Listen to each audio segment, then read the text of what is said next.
hari nk'igihe umuntu yambara imyambaro manze yagera ahantu kubera impamvu zitandukanye ugasanga atangiye kwikoraho, atangiye kuzamura utuntu kubera ko yambaye nabi. Buriya aba yambaye nabi.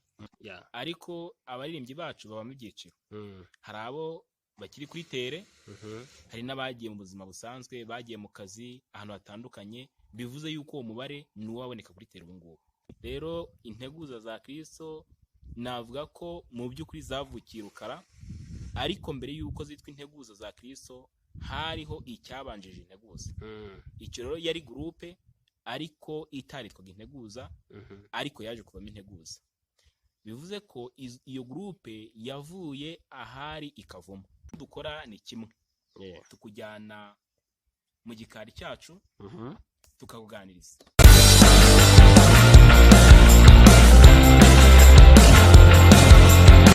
Ndabasuje inshuti bakunze ibinteguza TV show aho muherereye mu mpande zitandukanye z'igihugu, uri mu majyepfo Rwanda, mu majyaruguru, mu burasirazuba, mu burengerazuba, mu mujyi wa Kigali ndetse n'abari hanze nk'ike z'u Rwanda. Ndabasuje mwese aho muri, Imana ikomeze kubana namwe kandi ikomeze kubaha umugisha. Uyu ni wa mwanya rero ku Nteguza TV show twababwiye ko tuzajya tubazanira umutumirwa umwe mwifuje ko tuganira nawe. Uyu munsi rero twagize umugisha udasanzwe wo kwegera perezida w'integuza za Kristo. Iyi ni korali ikorera umurimo wayo muri Asayura Rukara Campus. Iyi ni korali yitwa Herald of Class Family Choir. Dufite umugisha rero udasanzwe kuko uyu munsi twaganire na perezida wayo. Uyu munsi rero bivuze ko twaganire na korali yose. Rero inshuti bakunzi b'integuza TV show, muhawe ikaze, ni karibu mu kiganiro na perezida w'integuza za Kristo.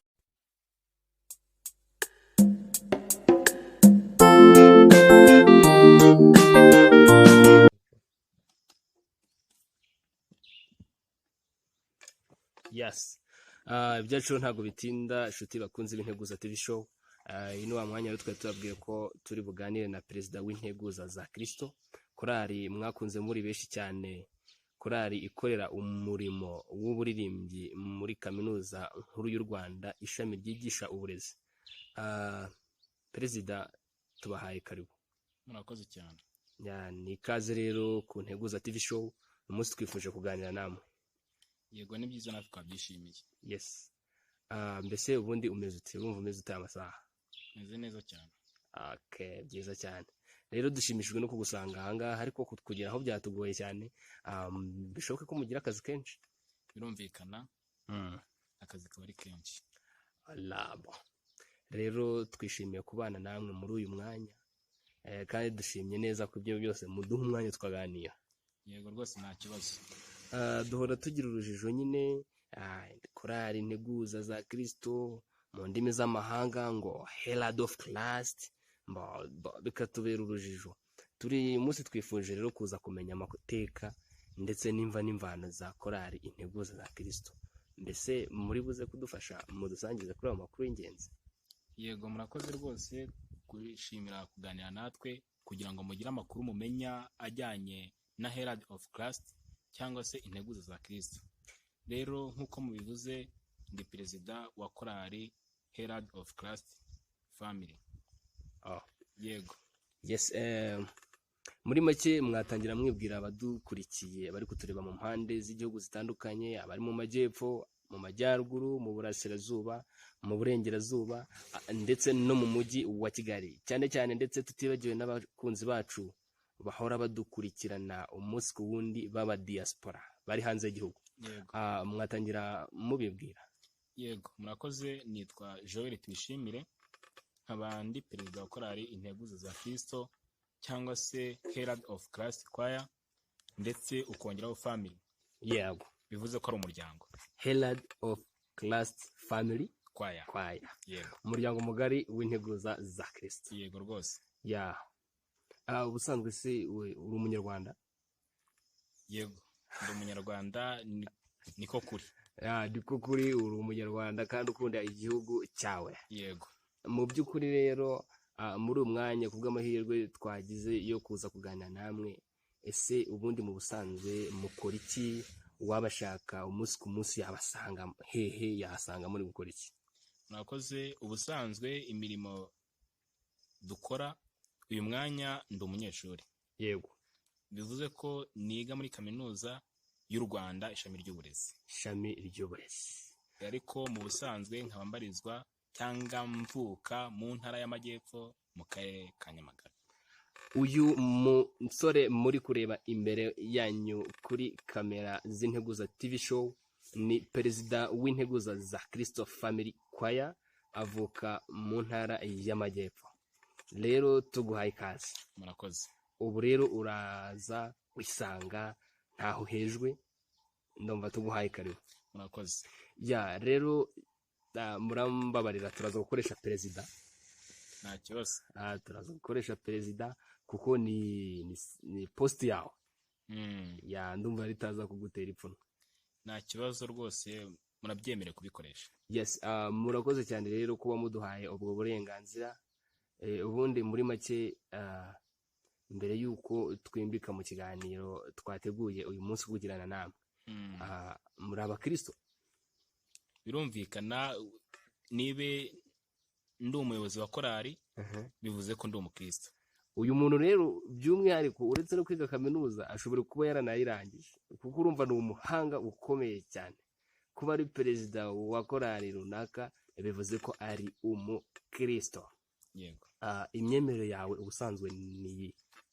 Ubundi nk'uko bigaragara kandi biri, yego, imyemerere yanjye nemera Imana, ariko kandi nkaba nemera Imana nsengera mu itorero ry'Abadiventiste b'umunsi wa karindwi. Abadiventiste b'umunsi wa karindwi tumenyereye cyane mu majwi meza bahanika iyo bari guhimbaza Imana. Yego. Ya rero nagira ngo wenda mbere yuko twimbika mu kiganiro nagira ngo mubanze mudushyire imbere y'Imana.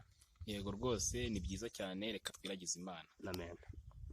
Uwiteka Mana ikomeye, turagushimiye ko wabanye natwe, izina ryawe ry'ucyubahiro. Amen. Tugushimiye ko n'ubu tugihumeka, kandi tugushimiye ko tugiye gukora ikiganiro kivuga ku nteguza za Kristo, integuza zawe. Rero ubane natwe, utuyoborere mu mivugire, ibyo tuvuga byose biguhesha icyubahiro, kandi abazabasha kubyumva n'abumva ibihangano by'integuza zawe bose bizadukizanye, tuzishimire kubana nawe ubwo uzaba ugarutse, mu izina rya Yesu. Amen. Amen. Perezida wa korali Integuza za Kristo. Karame. Turongeye turabasuhuje. Yego, twabikirisha. Yes, ni kaburero muri sanga hano mu rugo iwanyu. Yego. Ubundi duhora twumva korali Integuza za Kristo, herald of Christ Family Choir. Ubundi herald of Christ Family Choir ikorera hehe? Ikorera umurimo wo kuririmba hehe? Ese ubundi inkomoko yayo ni iyi? Yego, murakoze cyane. Korali herald of Christ Family Choir ni korali ikorera umurimo mu kiswe cyangwa ikitwa asarukara. Yego, asarukara. Asarukara. Bivuze ko ari Abadiventiste biga mu ishami ry'uburezi rya kaminuza y'u Rwanda ribarizwa Rukara. Yego. Ubwo Rukara ni mu karere ka Kayonza niba ntibeshye. Yego, niko biri. Yes, mu karere ka Kayonza rero by'umwihariko mu murenge wa Gahini. Yego. Barumva ko mbere byose ndagerageje. Yego, urabizi cyane. Yes. None iyi korali Integuza za Kristo ikorera umurimo w'ivugabutumwa muri asa UR Rukara Campus. Yego. Ese iyi korali yaturutse hehe? Ese niho yafondewe? Tugira amakorali menshi tukumva ngo dufite korali bayikoreye hano, yafondewe hano, inkomoko yayo ningi. Ese korali Integuza za Kristo yafondewe i Rukara cyangwa se ifite ahandi hantu yaturutse? Yego, murakoze cyane. Icyo kibazo ni cyiza, burya kumenya iyo uturuka ni byiza. Yego. Rero niyo mpamvu nanjye niteguye kukibasubiza rwose. Wow. Rero Integuza za Kristo navuga ko mu by'ukuri zavukiye Rukara, ariko mbere yuko zitwa Integuza za Kristo hariho icyabanjije Integuza. Icyo rero yari groupe ariko itaritwaga Integuza, ariko yaje kuvamo Integuza. Bivuze ko iyo groupe yavuye ahari Ikavumu. Hitwaga Ikavumu. Hari ishami rero rya kaminuza naryo ryigishaga ibijyanye n'uburezi, ariko kuko uburezi bwahoze burimo ibice, rero ryo niho ryabarizwaga. Yaje ari groupe y'abantu bakeya batageze kuri 5, bageze i Rukara baza gukura bavukamo noneho korali itari groupe. Bahita bayita Integuza za Kristo. Integuza za Kristo. Yego. Sinzi wenda muhatwibutsa umwaka bishobora kuba ibyo bintu byarabereyeho. Yego, umwaka byabereyeho korali integuza yabaye korali integuza mu mwaka wa 2015. 2015. Ubu tukaba tugeze muri 2021 mu kwa gatatu. Yes, rero urumva imyaka korali integuza za Kristo ishobora kuba imaze. Yego. Arumva ni korali itari ntoya cyane, irakuze. Ugereranyije uyu munsi muri 2021, ese korali integuza za Kristo yaba ifite nk'abaririmbyi bangana iki? Mushobora kuba mwanditse tukavuga ati abaririmbyi sane saa twabakenera twababona. No kuvuga ngo korali integuza za Kristo abaririmbyi dushobora kubona buri mwanya cyangwa se igihe cyose twashakira, ubu ngubu bagera kuri 30. Abaririmbyi 30. Yego. Ariko abaririmbyi bacu baba mu byiciro. Hari abo bakiri kuri tere, hari n'abagiye mu buzima busanzwe, bagiye mu kazi ahantu hatandukanye, bivuze yuko uwo mubare ni uwaboneka kuri tere ubu ngubu. Ni ukuvuga ngo uwo murimo wo kuririmba ukorwa n'abanyeshuri. Yego. Yes, mu buryo mu byumvise rero harimo uburyo bubiri bw'abaririmbyi. Hari abaririmbyi baba bakiri ku ishuri, hari n'aba bararangije baragiye hanze y'ishuri, baragiye gushaka ubuzima, mbese ubwo bari mu kazi. Yego. Tubibaza ngo wenda korali nk'uko urumva ni umuryango w'abantu benshi cyane. Yego. Ni nayo mpamvu mwashyizeho family ndibwira. Yego. Ni umuryango mugari. Yego. So none ni zihe ngamba, umurongo ngenderwaho wa korali integuza za Kristo? Yego, umurongo ngenderwaho wa korali integuza za Kristo n'ubundi nk'uko dukora umurimo w'Imana, icyambere dushingiraho cyangwa se umurongo ngenderwaho ni Bibiliya cyangwa se ijambo ry'Imana. Bibiliya nk'umuyobozi. Yego. Amakorali menshi dusanga cyane cyane arimo abantu bari mu rugero rumwe, ndibwira integuza za Kristo bashobora kuba ari mu rugero rumwe ko birumvikana ko bose ari abanyeshuri. Yego. Ese ni buryo ki? Ese hari amabwiriza ashyirwaho nka korali, ababwiriza abaririmbyi banyu cyangwa se nyine ababwiriza bagomba kugenderaho? Amabwiriza arahari. Nk'uko n'ubundi dukora umurimo w'Imana kandi tukaba dushaka yuko dukora Imana uko ishaka, amabwiriza rero arahari. Umuririmbyi cyangwa umubwiriza butumwa uvugira ubutumwa muri korali yacu agomba kuba yujuje cyangwa se afite ibintu bikurikira ngiye kubabwira. Yego. Icyambere agomba kuba ari imbonera mu myitwarire, mu mico no mu myifatire. Yego. Agomba kuba ari umuntu wambara neza. Yego. Kandi agomba kuba ari umuntu ugendana na gahunda z'itorero, bivuze ko agendera kuri Bibiliya. Yego. Nkagaruka ku kintu uvuze cy'igisubizo duhaye ku kibazo gikunda kugaragara ku myambarire. Yego. Ese umuririmbyi wanyu mutegeka kwambara imyambaro imeze ite? Murakoze cyane. Imyambaro rero dutegeka, ariko ntabwo rero tubategeka, nuko aribyo bikwiriye. Yego. Nibyo bikwiriye. Rero imyambaro tubasaba kwambara ni imyambaro yambitse umuntu neza, bivuze ko igaragaza imyanya itari ngombwa, ibice bye by'umubiri bitari ngombwa. Yes. Kandi ikabihesheje Imana icyubahiro. Wakubaza uti ese imyenda ihesheje Imana icyubahiro ni iyihe? Hari nk'igihe umuntu yambara imyambaro manze yagera ahantu kubera impamvu zitandukanye, ugasanga atangiye kwikoraho, atangiye kuzamura utuntu kubera ko yambaye nabi. Buriya aba yambaye nabi. Ariko niba wambaye umwenda ugera hepfo y'amavi ku mukobwa, waba uri umusore ukambara ipantaro itari don't touch nk'uko muri iki gihe babivuga, kandi ku kintu gikomeye cyane cyo muri iyi minsi y'iterambere ku bijyanye n'imisatsi, imisokoreze, imyiyogosheshereze, nacyo tukitaho cyane.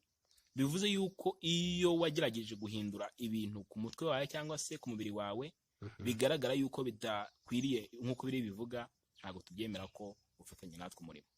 Yes, urakoze cyane perezida w'integuza za Kristo. Ese muri rusange ku kintu kijyanye n'imisokoreze, amaluku, uburyo umuntu agaragara, ese njyewe mbaye mfite imisatsi cyangwa se mfite luku runaka idashimishije mw'ubwo buryo uvuze, nkaba nifuza gukora umurimo w'Imana, yego, ese mumfasha iki? Yego, hari inama nyinshi tuguha, ariko tuguha by'umwihariko nk'umuntu ushaka gufatanya natwe. Rero iyo uje ushaka gufatanya natwe ariko ukaba ufite ibyo bikurikira twavuze haruguru kandi bitemewe, icyo dukora ni kimwe. Tukujyana mu gikari cyacu tukakuganiriza. mumujyana mu gikari mukamuganiriza. Yego. Mufite umuco mwiza cyane.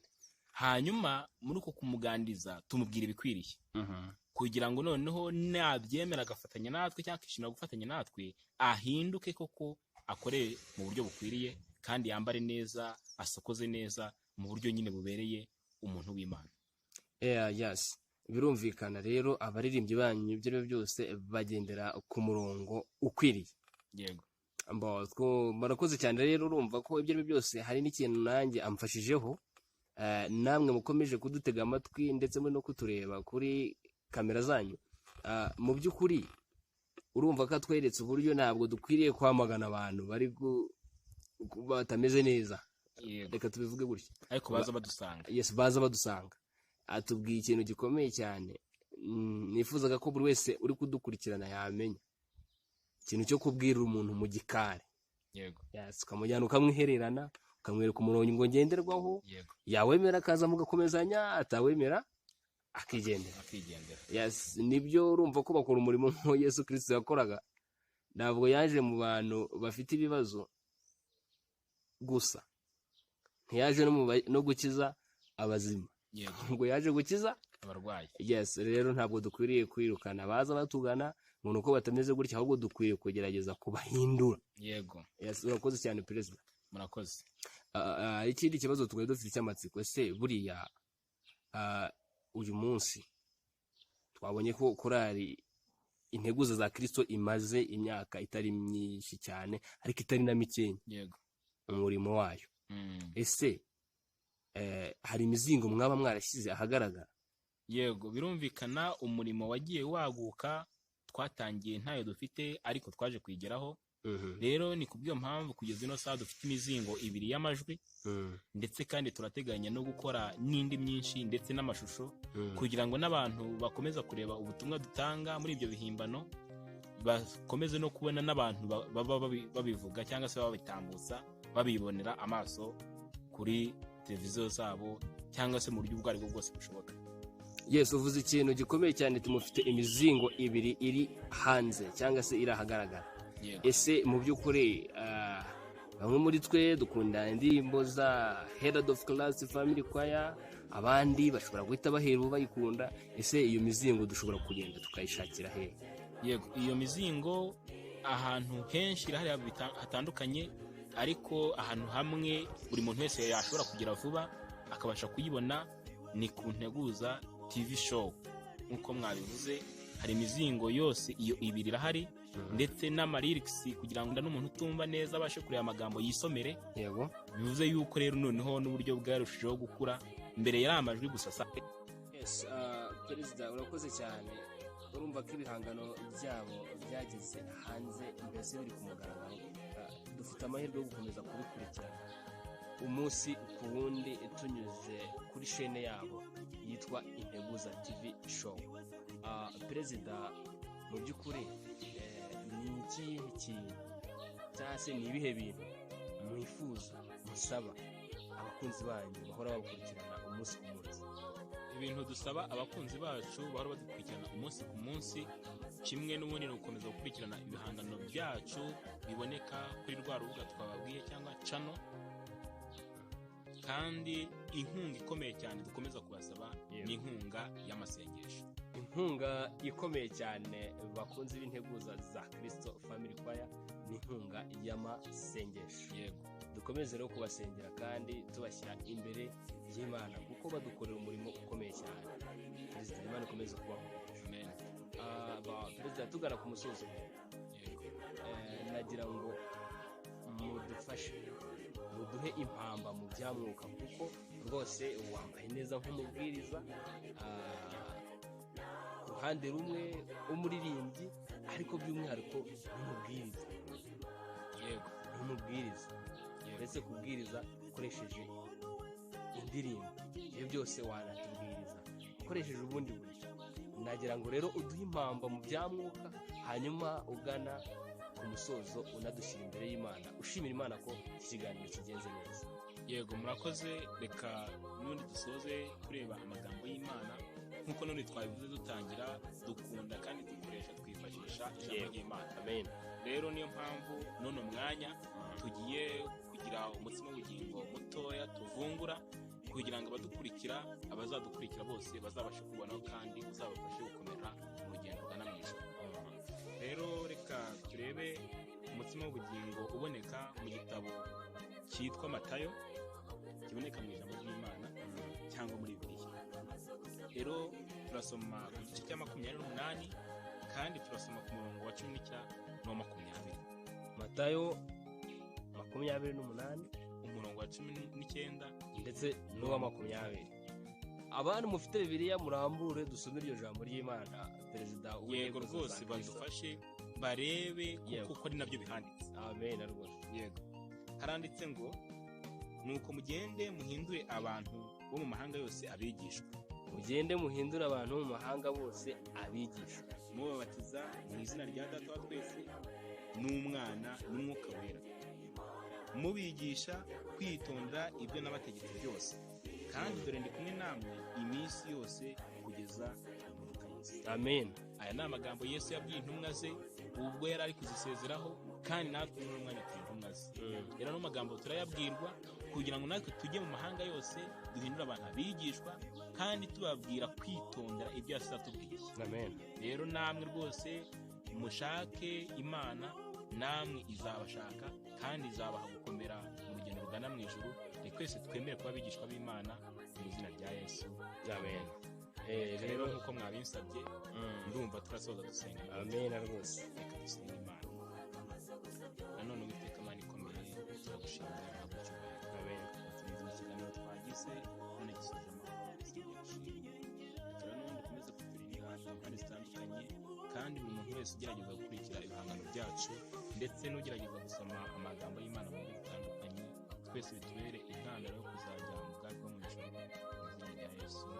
Amen. Amen.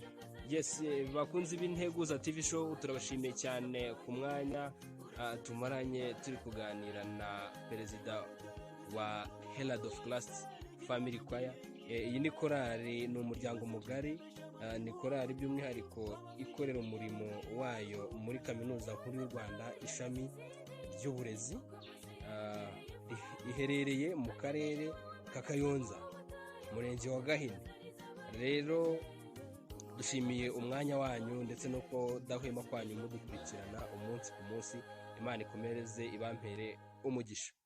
Rero n'ubundi dukomeza kubatera inkunga y'amasengesho ndetse cyane cyane dukomeza gukurikirana ibihangano byabo kuri chaîne yabo yitwa Integuza TV show, dukomeza gukora subscribe, dukora like, dubaha comment, tubashimira ko bw'amagambo meza bakomeza kutugezaho, ndetse by'umwihariko dukanda no kukazugira kugira ngo buri munota, buri saha, buri mwanya bahumetse gushyiraho ikiganiro cyangwa se indirimbo nshyashya dukomeze kuyibona ku mwanya wa mbere.